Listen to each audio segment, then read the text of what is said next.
What's up, guys? On this week's episode, we are going to be talking about changing strings and intonating a Floyd Rose guitar, which, as some of you might know, is fairly difficult. So we are going to go through the ins and outs of that.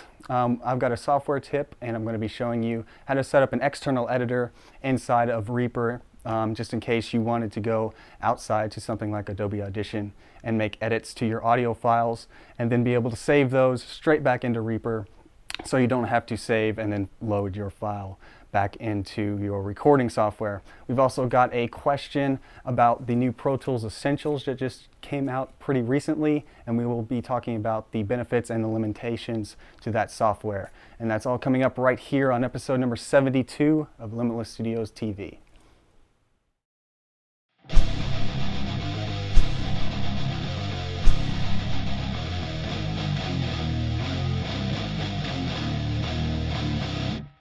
So this week we're going to show you how to change strings and intonate a Floyd Rose guitar. Before we get started though, we're going to need to get a few things to start this. You're going to need, of course, a pack of guitar strings.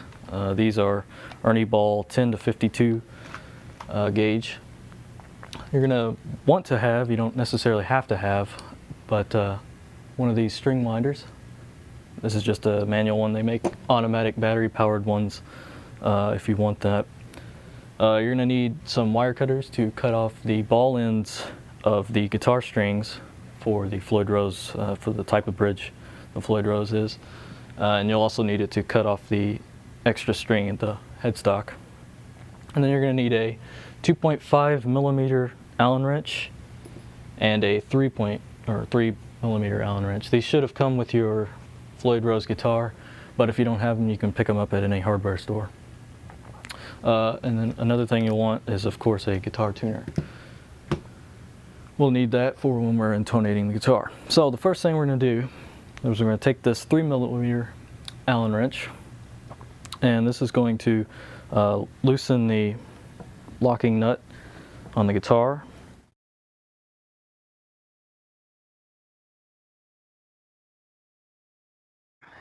And then you can just take these off. You don't have to take them off if you don't want to, but I like to.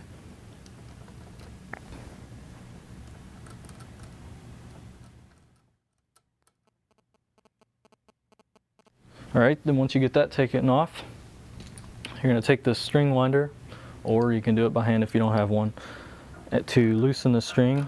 Oh, and I forgot to mention that I've blocked the Floyd Rose from going down into the cavity when we loosen the guitar strings, and I've done that with a 9-volt battery. Some people use like a spoon or a fork or something, and put it across the body of the guitar. So once we get that, I'm going to loosen the string here.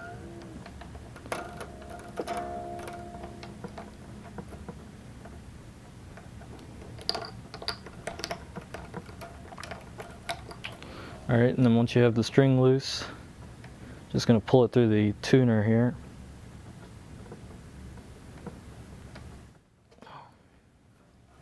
And as you can see, you have a string loose. Now you're going to take that same 3 millimeter Allen wrench and go down to the Floyd Rose and loosen the saddle lock screws here. So these little things sticking out of the end of the Floyd Rose. And that's going to loosen the string lock that's inside of this saddle right here, so that you can remove the string. And as you can see, that's why we're going to need to cut off the ball end, because the ball end will not fit inside of the Floyd Rose. So that's how you remove the strings. We're going to go ahead and cut here, and then we'll come back and show you how to put new strings. So now we've removed all the strings off the guitar. We're going to go ahead and start putting the new fresh strings back on. I've already opened the package of strings here for sake of time. I'm going to grab the 52 gauge, which is the lowest string on the guitar. I'm going to go ahead and unwind this. Alright, and once you get that unwound, I'm going to take your wire cutters and cut off the ball end of this. You're going to want to hold the ball end as well, because if you don't, it's going to go flying across the room. So we cut off the ball end there. And now we're left with this piece of string right here. And we're going to stick this in the string, or in the saddle here. And we're going to tighten down this saddle screw here. Make sure you get it pretty tight, because I've had them, when I put tension on the string, I've had the string come out of this string, out of the saddle,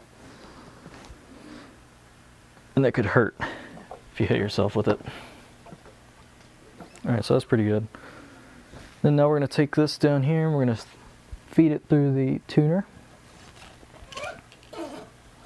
like so, and we're just gonna pull up on the string a little bit. And then once you do that, going to bend the excess string at a 90-degree angle. And I like to hold the string here on the headstock, and I take my string winder and tighten the string up to get some tension on it. And ideally you want to get the string to wrap around the tuning peg about 2 or 3 times. That'll keep your guitar in better tune. So now we got some tension on here, and I'm going to go ahead and put on the rest of the strings here, and then we'll come back and show you how to intonate the guitar. Alright, so now I've gone ahead and put all the strings on the guitar and I've tuned it up. So we're going to go ahead and start to intonate the guitar. I'm only going to show you one string like I did on taking the strings off and putting them back on for the sake of time. So let's go ahead and get started here. First thing you're going to need, plug your guitar into a tuner. You're going to want to have a tuner that's pretty accurate. And you're also probably going to want to have one that's fairly quick to respond. Like this one's a little slow. As you can see, it took a few milliseconds to actually start telling you what your tuning is. I wish this tuner was a little bit quicker, but this is all I've got for now. So you're going to want to make sure the whole guitar is in tune before you start to intonate the guitar. If one string is out of tune, then it's going to throw the whole thing off. So once you have all your guitar strings tuned up, you want to check this string to make sure it's in tune before you even start anything.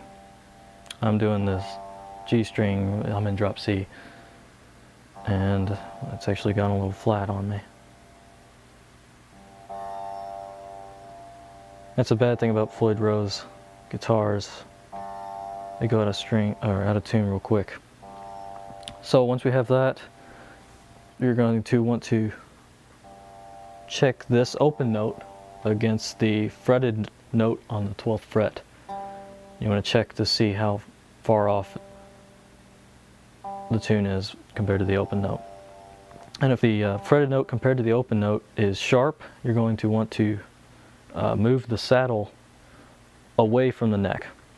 And if the fretted note's flat compared to the open note, you want to move the saddle towards the nut of the guitar. As you can see, the note is a little sharp, so we're going to move this back away from the nut.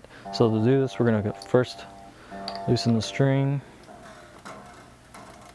You're going to want to take this all the way down, because you got to get to the intonation screws in here on the bridge of the guitar, which is the string the string's actually covering it, so you got to loosen the string. And once you get there, I want to loosen that. I want to keep the place. There we go, loosen that. And then this is kind of difficult to pull back sometimes, but you just want to pull it back a little bit. And then tighten it back up pretty tight. Then you want to tighten or raise the string tension back up to normal. Get everything tuned back up.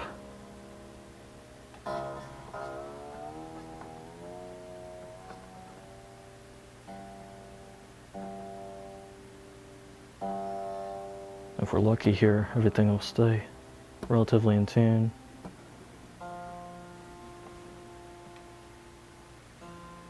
And like I said, you want to make sure all these strings are in tune. Looks like we got lucky and everything's pretty much in tune. So let's go ahead and check the string that we just intonated. Open string's a little flat still. Oop. There we go. Check the fretted note. And as you can see, that string is now close enough to being good intonation. So hopefully that gave you a good idea about how to properly change strings and intonate a Floyd Rose guitar. If you have any questions, obviously you can check out our forum or leave them in the comments. Yeah, and one thing that I forgot to do in the video was take the battery out from underneath the Floyd Rose. So make sure before you start intonating the guitar and tuning it up to take that battery out so that you can get the proper level of where the Floyd Rose is going to sit.